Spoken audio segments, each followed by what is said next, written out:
Hallo ihr liebe Leid, hier ist wieder der Yankee mit Let's Play Baldur's Gate 2. Schatten von Am, uff, pelzig. Oh, und dann aber der Troll schon hinter der Lumbre-Sammler. Ah, da haben wir 49 Schade abkriegt, der schlappe Flicker. Und jetzt ist er tot. Was ist hier noch?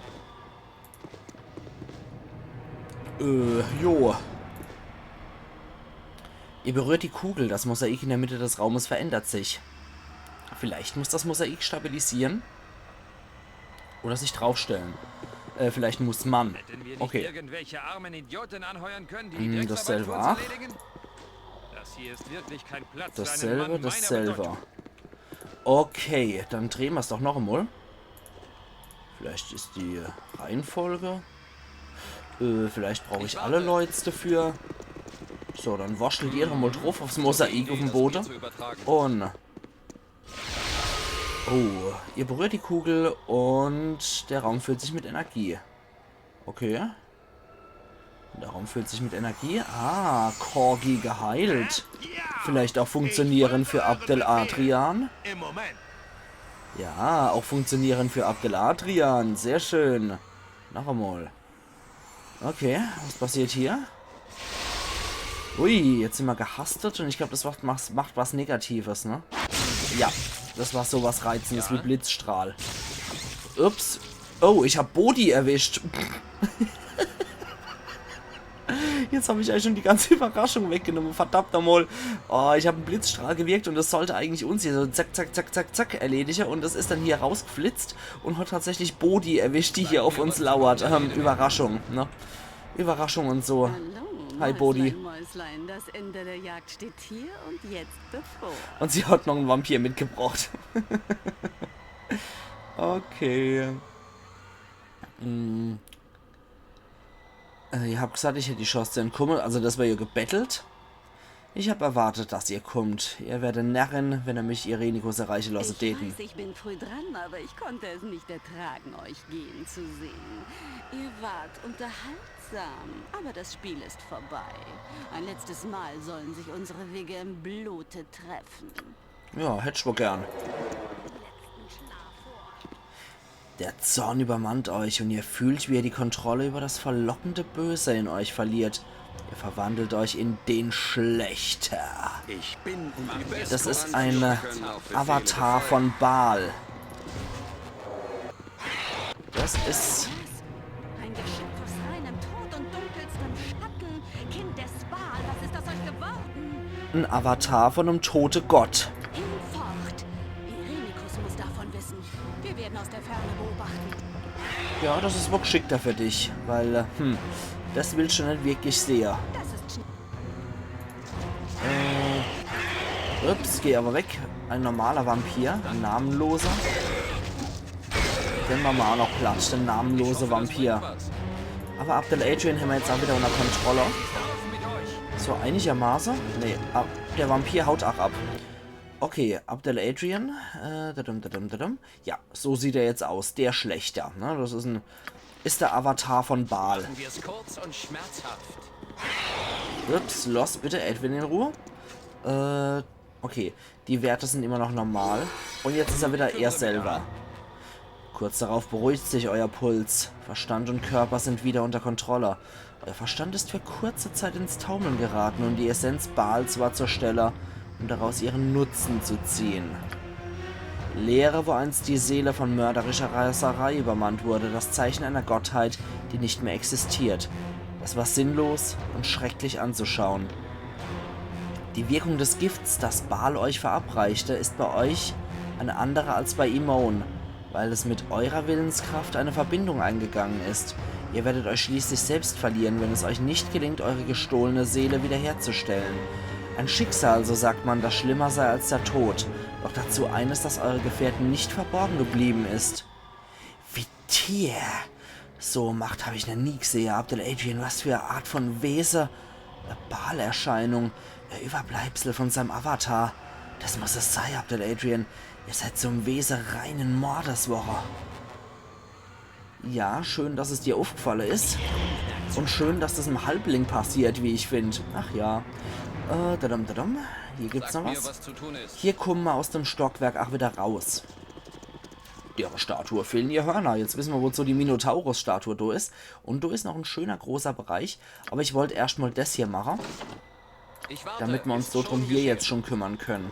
Da haben wir das später nämlich parat. Also, oh, scheiße, das war jetzt nicht so gut. Sorry, ja, das war nicht beabsichtigt.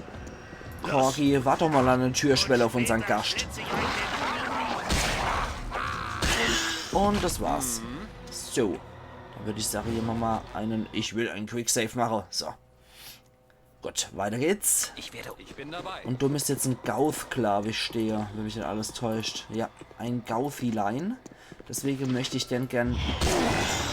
der hinterhältige Angriff ist offenbar gescheitert. Sorry, mein Fehler. Du solltest besser gehen.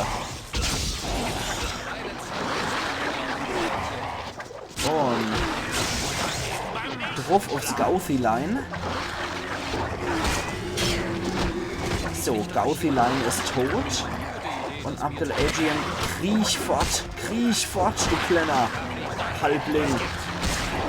Schnell auf den, der hat auf Abdel Adrian abgesehen. Gut. Ansonsten ist hier nichts mehr. Und du solltest nochmal dorthin kriechen, um zumindest hier nochmal die Schätze zu bergen. Und da haben wir ja ein sehr hilfreiches, heilendes Mosaik. Anomen gibt es nochmal bitte an Edwin weiter. Du verstauchst das bitte im Behälter. Und Mithril-Scheiben. Höchst unerfreuliche Erinnerungen. Okay. Ich brauche euch wieder Knetkorb-Kommando. Beziehungsweise ihr könnt euch schon mal durchsammeln. Corgi Boy kann dort hier. Abdel Adrian ab aufs Mosaik. Der bewegt sich wieder normal. Gut. Corgi Boy, mach doch mal hier bitte Andrea. Und heil doch mal bitte deinen Gruppe A-Führer. Ist auch schön, wenn der dumme Zwerge-Berserker die Leute heilen kann. So, perfekt. Das ist äußerst praktisch, verschwendet auf jeden Fall Gepriesterzauber, das Ganze. Das ist auch sehr schön, finde ich, wenn die Leute dann wirklich diesen Spießrutenlauf beendet haben und kurz vor knappig sind, dass sie dann nochmal Heilung erfahren. Also das gefällt mir auch persönlich aus rollenspieltechnische Gründe. Und Gott, den haben wir gefällt. Selbes Spiel wie vorhin. Ach, die sind so blöd, um eine Tür zu öffnen. Die sind alle hier so blöd, um aus dem Bus zu winken. Deswegen, ja, machen wir so Sache. Und mach zu mach du die. Boah, da machst du halt nicht zu. Okay, fort und. Ich werde unbemerkt zuschlagen. Sehr schön. Das funktioniert perfekt. Irgendwelche armen Idioten anheuern können, die die Drecksarbeit für uns erledigen? Ach, mach schon. Das hier ist wirklich kein Platz für einen Mann meiner Bedeutung. Ach, hopp. Okay, und. Ich werde unbemerkt zuschlagen. Sehr schön. Das ist gut, wenn wir doch keinen offenen Kampf suchen müssen. Machen wir es kurz und schmerzhaft. Sondern einfach nur so. So geht es fix, so geht es schnell. Ich werde unbemerkt zuschlagen. So geht es ohne irgendwelche großen Probleme. Gut. Der Minotaurus ist zwar nicht ganz tot, aber er ist wenigstens gelähmt. Nicht gelähmt, er ist wenigstens erschüttert und flieht vor lauter Panik. Sehr schön. Das lief doch ganz gut hier. Und hier immer noch was. Noch ein Minotaurushorn. Geld. Und begrenzter Wunsch ist es, glaube ich. Genau. Sehr schön. Begrenzter Wunsch ist sehr praktisch, falls jemand von unserer Leute sich auflösen wird. Sprich, dass der Zauber Auflösung glückt. Das kann an Anomen. Das kann an... Ich glaube, Korgan hat die Hörner. Oder wer hat die Hörner? Anomen hat die Hörner. Sehr schön. Wunderbar. Dann nehmen wir einen begrenzter Wunsch noch mit. Weil, wie gesagt, das richtet sich, glaube ich, noch der Weisheit von demjenigen, der den Djinn beschwört, um sich was zu wünschen. Und dann geht es halt darum, was wünscht man sich. Dann kann man dann zum Beispiel einen Gefährte wieder herbeirufen, der aufgelöst ist, etc. pp. Lesen wir es doch gerade mal vor. Der begrenzte Wunsch ist zwar ein äußerst mächtiger Zauber, doch es ist nicht leicht. ihn richtig einzusetzen. Er erfüllt einen Wunsch des Zaubernden wortwörtlich, allerdings nur in begrenztem Ausmaß und für eine begrenzte Zeitspanne.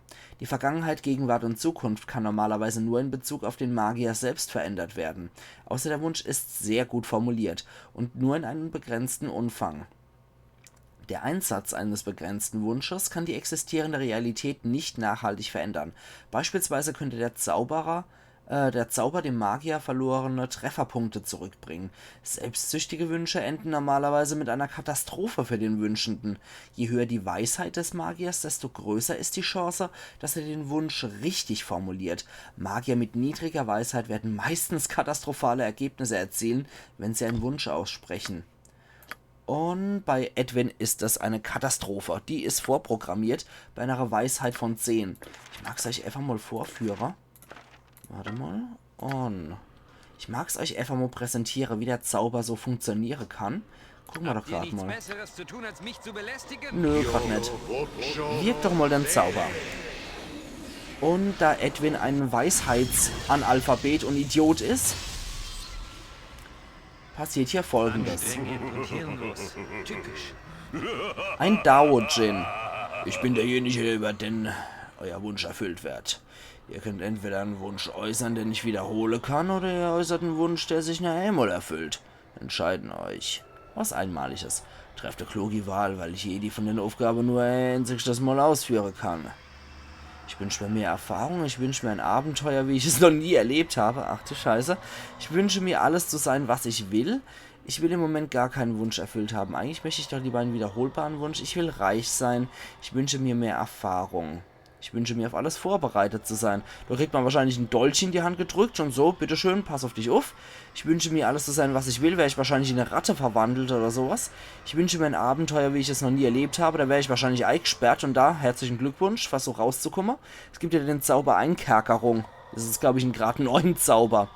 Ich wünsche mir mehr Erfahrung, kriege ich wahrscheinlich einen Erfahrungspunkt. Ich will reich sein, da heißt es dann, da kriegst du gammelige Beere, bist reich an gammelige Beere. Machen wir mal den Klassiker. Wenn ihr Reichtum wollt, dann sollt ihr Reichtum haben. So, ja, das habe ich ein paar schimmernde Stähle in die Hand gedrückt gekriegt. Laden wir es doch noch einmal. Und gucken wir auch mal, was sonst schon passiert. Ja? So.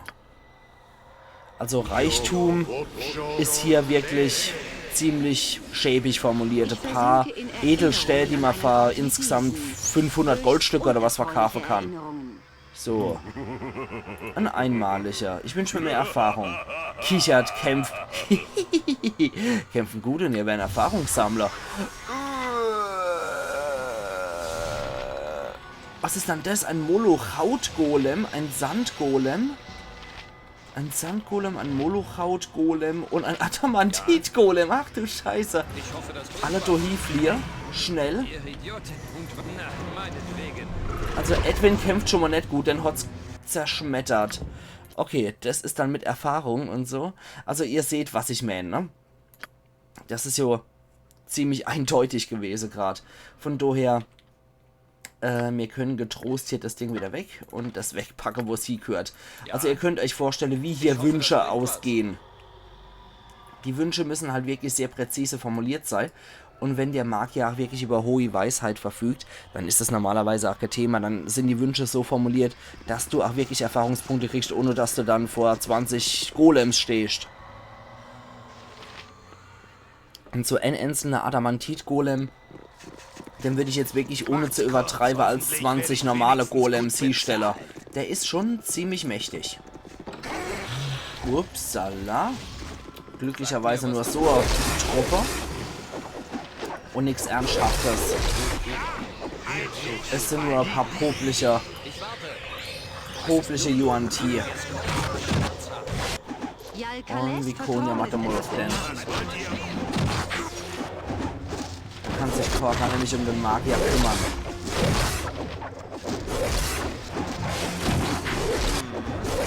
Oh. So, da hätten wir noch. Der wäre noch frei. Komm, wir gehen alle zusammen drauf, außer Edwin. Du machst jetzt mal den hier. Guck mal, ob den erwischt. Tatsächlich. Edwin hat ihn auch noch zerstört. Gut.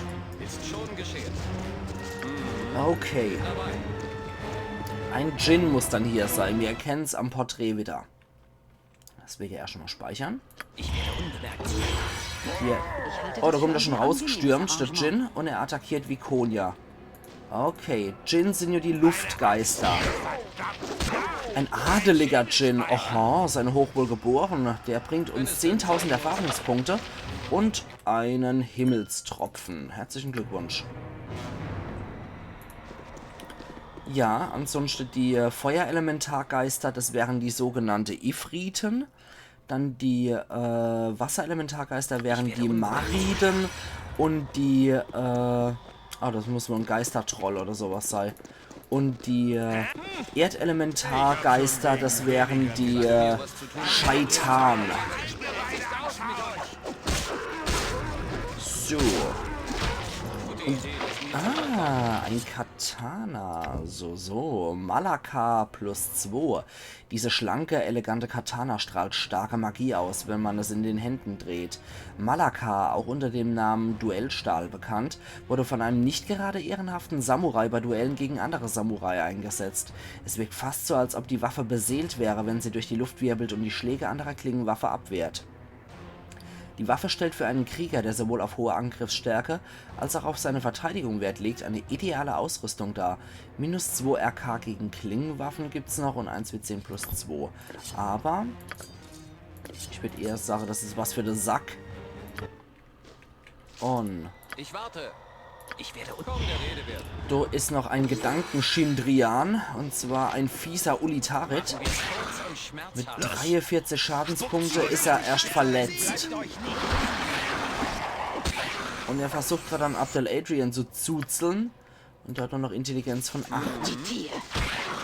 Aber es nützt ihm nichts. Und er hat einen schönen Zweihänder bei sich. Was trägt es denn? Flamme des Nordens, Zweihänder. Der Name Flamme des Nordens bezieht sich eigentlich nicht auf das Schwert selbst, sondern auf die Frau, die es zuerst in den eisigen, unzivilisierten Gegenden Faeruns geschwungen hat. Sie hieß Carrera und tobte wie ein Feuersturm durch die arktischen Trolle und die Orkstämme des Nordens. Sie wurde zur verhassten Feindin zahlreicher Schamanen, deren Magie angesichts ihres unbändigen Zorns oft versagte.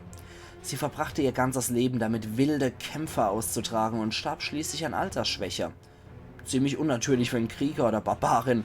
Das Schwert bekam ihre Enkelin, eine Abenteurerin, die es vermutlich nach Arm gebracht hat.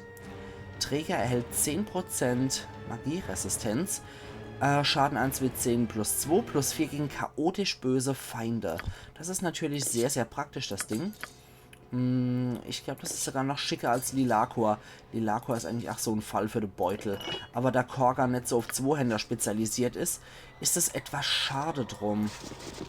Ich glaube, allzu viele starke Äxte im Spiel gibt es eigentlich auch gar nicht.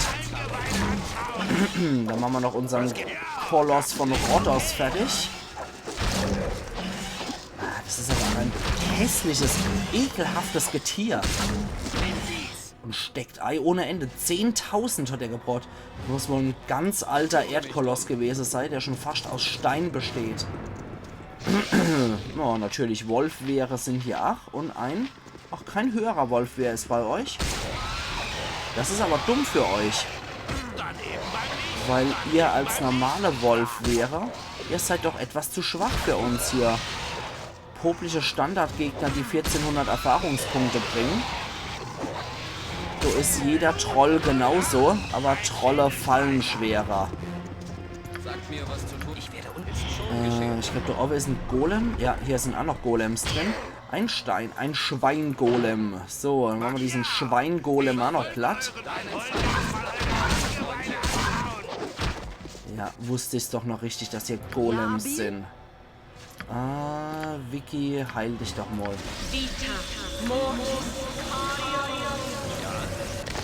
Ich würde sagen, hier andere warten um die Ecke. Was wenn es denn sein muss? Ich werde unbemerkt zuschlagen.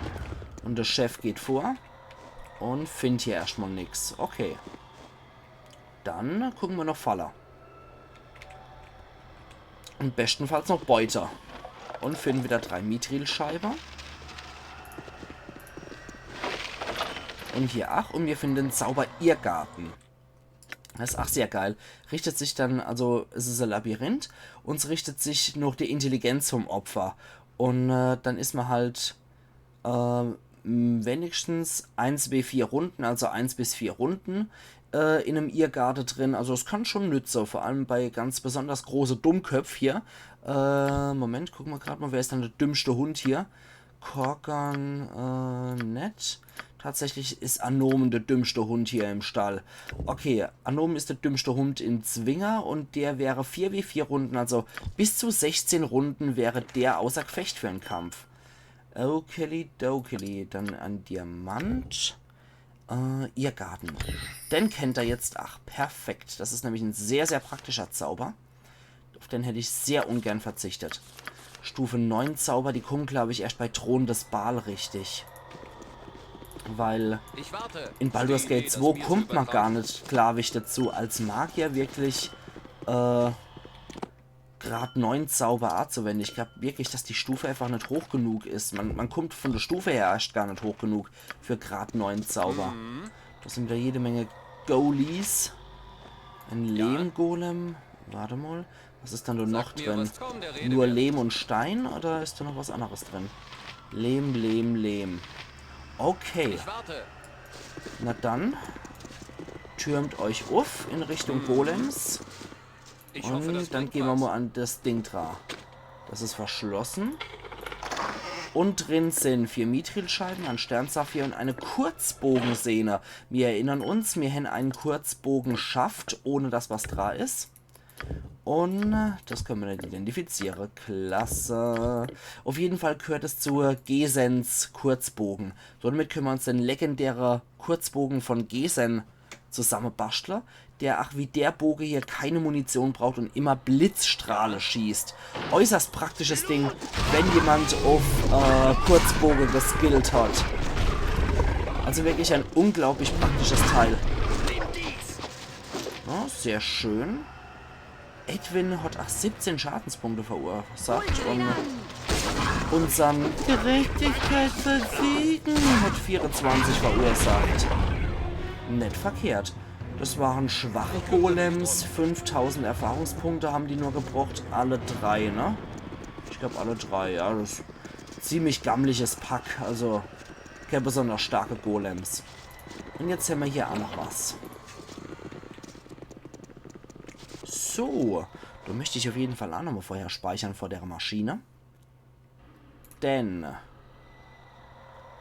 dieser bizarre Apparat hat einen kleinen Schlitz, der sich in einer wunderschön gearbeiteten Verkleidung befindet.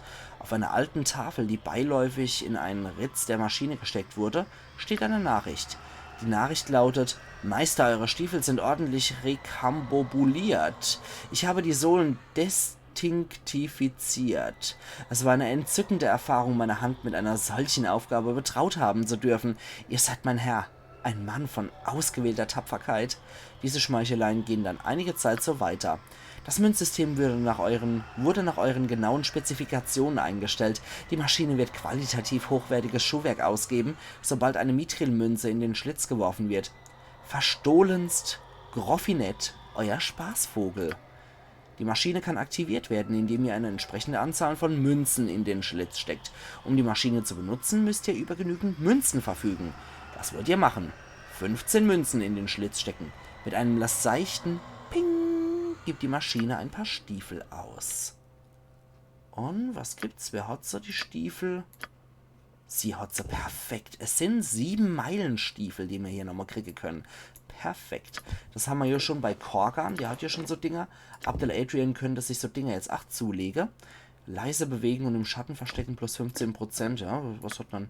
Ach ja, er hat diese, er ist ja sowieso unser Anti-Elementer-Typ, weil Feuer, Kälte, Elektro, also, ne, Magie auch noch. Der ist so generell unser Anti-Elemente-Typ, deswegen würde ich ihn ganz gern so lassen. Vikonia hat noch diesen Müll, aber Vikonia würde ich auch gern vorjagen. Deswegen würde ich sagen, dass diese Stiefel, für Abdel Adrian ist halt deswegen etwas besser. Leise bewegen, im Schatten verstecken, ne, das ist schon etwas besser. Kriegt halt Wiki das Zeug und minus 5 RK auf das. Werde ich dann doch eher noch Edwin geben. Ja, wobei es eigentlich eher Quark ist. Nee, das ist eigentlich echt eher Quark. Wisst was? Dann kriegt das Vicky wieder. Und Abdel Adrian kriegt diese 7. Ich meine, die Dinger sind absoluter Rotz. Eigentlich, ja, das braucht man nur am Anfang. Gucken wir gerade mal, wie viel hat er dann eigentlich gerade? Verstecken 55, leise bewegen 120. Das dürfte immer noch locker drin sein, dass der sich locker verstecken kann. Okay, können wir das Ding nochmal benutzen? Das ist nochmal genau dasselbe. Ah, okay, die Maschine verlassen, um weitere Münzen zu suchen. Mit nur 4 geht es anscheinend nämlich weiter. Okay, dann packen wir das Ding durch in den Beutel rein. Jetzt haben wir 2 Leute, die Flitze können. Das ist sehr praktisch. Für Anomen wäre es eigentlich das Praktischste.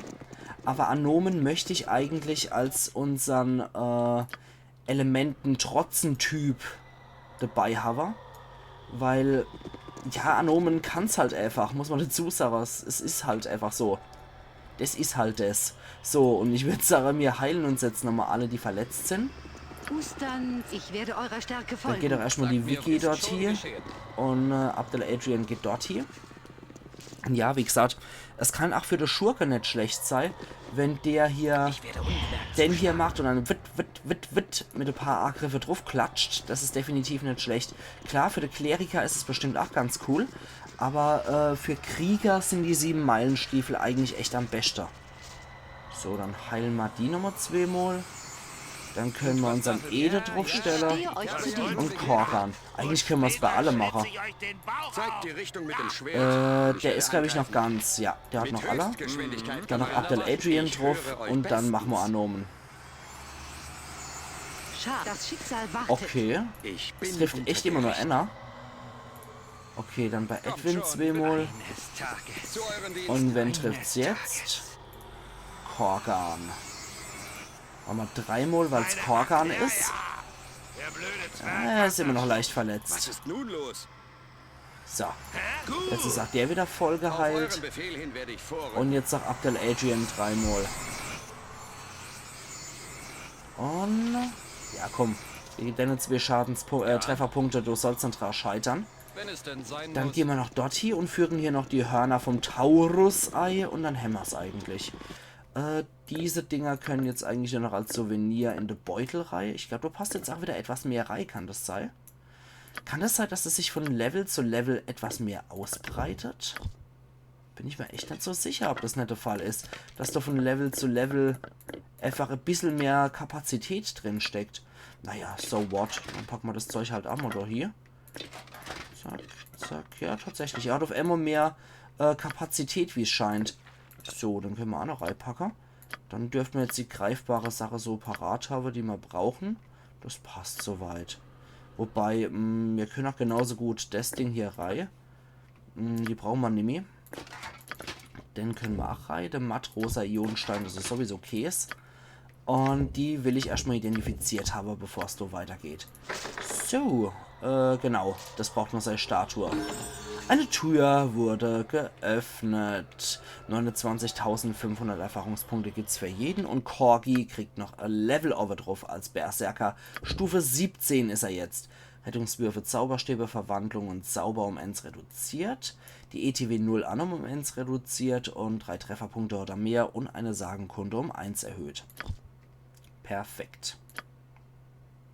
Ja. Ein Krieger Stufe 17. Das ist echt nicht verkehrt. Das ist nett zu verachten. So, und jetzt sind wir wo ganz besonders gelandet. Was zu tun ist. Deswegen alle erstmal zu der Fernkampfwaffe. Ich werde angreifen. Der Sieg wird unser sein. Jeder, Ihr okay, wisst außer das. Vikonia, möge bitte auf seine Fernkampfwaffe zurückgreifen.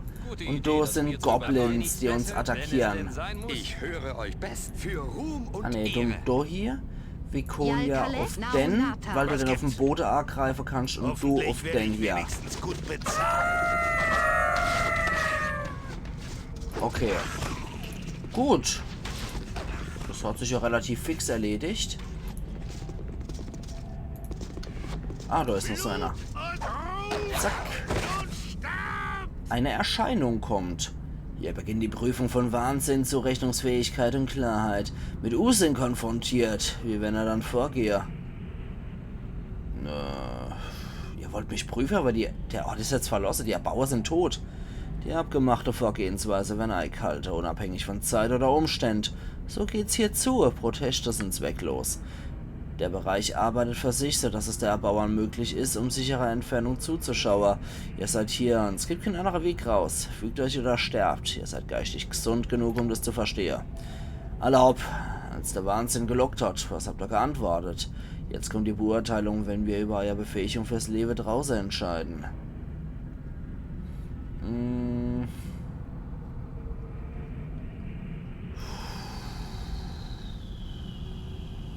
Na gut, macht was Natur, mischt Geist. Ich werde protestieren, wenn es sinnlos ist. Gut, Zurückhaltung ist ein gutes Zeichen. Vielleicht seid ihr eurer Freilassung näher, als ich gedacht habe. Wir werden ja sehen. Sporenkolonie. Renn mal ab, der Adrian. Ach, scheiße, nur eine Blausteinkette. Was ist hier von Rotz drin? Nur Müll? Nee, scheiße, nix. War wohl nix, aber die Sporenkolonie ist tot, bevor sie irgendwas machen konnte. Du ist die Erscheinung wieder. Jetzt erfolgt die Prüfung der Sinne. Prüfung, um festzustellen, ob der Wahnsinn beschmutzt ist.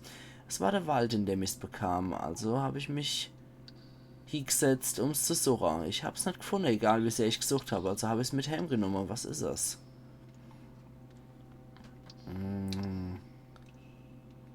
Moment. Die Sonne könnte das sein, oder? Ihr habt einen Wahnsinn mit Ungenauigkeit geantwortet. Eine gefährliche Sache. Wenn man Raserei nicht versteht, sollte man sie tunlichst ignorieren. Allerdings seid ihr selbst ein bisschen verrückt. Ich werde mal Wahrnehmung entsprechend anpassen. So, und jetzt zur Bestrafung. Der Weg wird schwieriger. Das war anscheinend die falsche Antwort. Okay. Na gut. Dann gehen wir halt wieder auf unsere Nahkampfwaffe über. Sagt mir, was zu tun ist. Wenn das jetzt so aussieht, wenn das jetzt unser Leben ist, dann dort drauf. Und da ist ein riesiger Speckelementar. Nee, es ist ein niederer Erdelementar. Na gut, gegen den haben wir leider noch keine Stecke parat. Also den Erdelementar haben wir leider wirklich noch keine Stecke parat, dass wir den mit einem Schlag vernichten könnten. Aber für Luft- und Feuerelementar und ich glaube auch für Luft- und Feuerelementar dürfte man das haben. Jo, 2000 Erfahrungspunkte haben wir noch gewonnen. Und wie sieht's aus, Ackermann? Herr Uff, du dummer Hund. Warte mal, der Gaula. Ich glaube, das war Anomen, der mal wieder... Oh, natürlich, der Spinner wieder. Alter Falter, der muss es auch immer übertreiben, der Hansel. Jetzt rennt der Verwirrte davor, direkt zu dem. Na toll. Die Trostlosigkeit von dem Ort spiegelt die Wahlmöglichkeiten wieder, die euch zur Verfügung standen. Sag mal, was denkt ihr bei der Betrachtung von der öde Landschaft? Ihr seid nicht viel mehr als ein hirnloser Golem, okay? Das mache ich aber eher nicht. Ich werde das gesamte Gebäude in den Zustand versetzen. Nicht so gut. So wie es ist es nutzlos. Wäre schön, wenn er so fruchtbar wäre wie der andere Raum. Naivi, wenn auch hoffnungsvolle Sichtweise. Hätte ich eine Seele, hätte mich das sicherlich bewegt. Also, ich werde es als gutes Zeichen werten, wenn ich allerdings doch feststellen muss, dass euer Verstand kompliziert ist, als die einfache Tests es darstellen können. Der Weg wird leichter, wenn auch nicht vollständig ohne Schwierigkeiten. Motto. Jetzt sind wir im Feuerbereich. Halte mal der Gaula. Ich glaube, da haben wir wirklich diesen Stecker. Ja, Feuerstecken plus 2. Dann kriegt jetzt erst einmal eine Corgi. Was wollt ihr? Damit der den Feuerelementar plätte kann. Der wird wieder von Anomen attackiert. Was dieser Hornochse auch ständig durch? Und gut. Das war wieder Rettungswurf gegen Zauber nicht bestanden wahrscheinlich, ja, genau. Rettungswurf nicht bestanden, kaputtgeschlagen war und der geht wieder an wie Konya. Das ist sehr praktisch, also diese Elementarstecken sind sehr, sehr nützlich. Wird mir den Weg weisen. Na dann ist er gut, das ist gerade so kracht. Quatsch, der ist ja nicht tot. Ich werde dann den gekillt. Wie Konya. Gut. Ich warte. Dann, alles haben wir zur Dämpfer noch. Dann ist jetzt wieder unser Geistergolem da. Ihr habt alles, was euch vorgesetzt wird, bestanden. Als nächstes folgt die Bewertung, wenn ihr euch auch als ausgereift und komplizierter erwiesen habt als die Prüfungen. Ich muss hinterfragen, ob die Prüfungen überlebt werden sollten, wenn ich immer nur so handeln kann, wie mir befohlen wird. Es lässt mich der Verstand von der Erschaffer in Frage stellen. Ich frage mich, wie sie sich bei ihrer eigenen Beurteilung schlagen hätten. Aber meine Überlegungen sind sinnlos. Ich kann nur bewerten und weitermachen. Das ist halt das. Jetzt sind wir doch fertig. Und jetzt folgt die Bewertung. Wurden eure Gedanken durch euer Martyrium fokussiert? Habt ihr Klarheit erlangt? Wer kann das schon sagen? Es ist schon ziemlich lang her, seit der Vorgang das letzte Mal verbessert wurde. Ich glaube nicht, dass ihr hättet überleben sollen. Aber ich werde meinen Zweck so gut es geht erfüllen und eure eigene Worte verwenden, um über euer Schicksal zu entscheiden. Euer Wille ist befriedigend. Ihr habt die Prüfungen, die ich zu bieten gehabt habe, bestanden. Die Sitzung ist beendet und ihr seid frei. Sehr schön. 51.250 Erfahrungspunkte gab es für jeden. Und Vicky und Ede sind deswegen eine Stufe noch over. Geil. Viconia hat jetzt Stufe 1, 2, 3, 4, 5, 6 jeweils einen Zauber noch kriegt und 2 Trefferpunkte und einen Sagenkundepunkt. Ist jetzt Stufe 18. Sehr, sehr cool. Machen wir nochmal leichte Wunden heilen dazu. Gehen wir nochmal, Person festhalten ist Quatsch.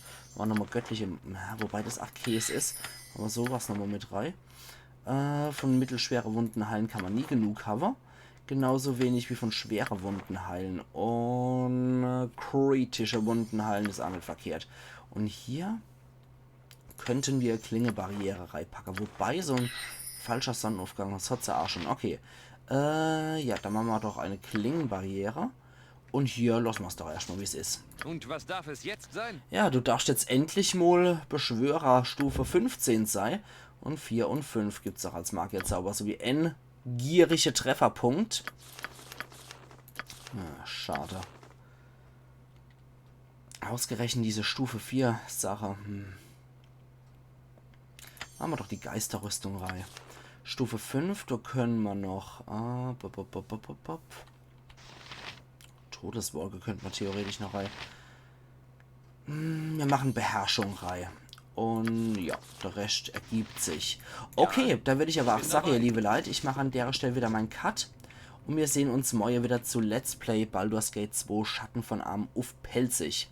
Also machen's gut und bis morgen dann. Euer Yankee.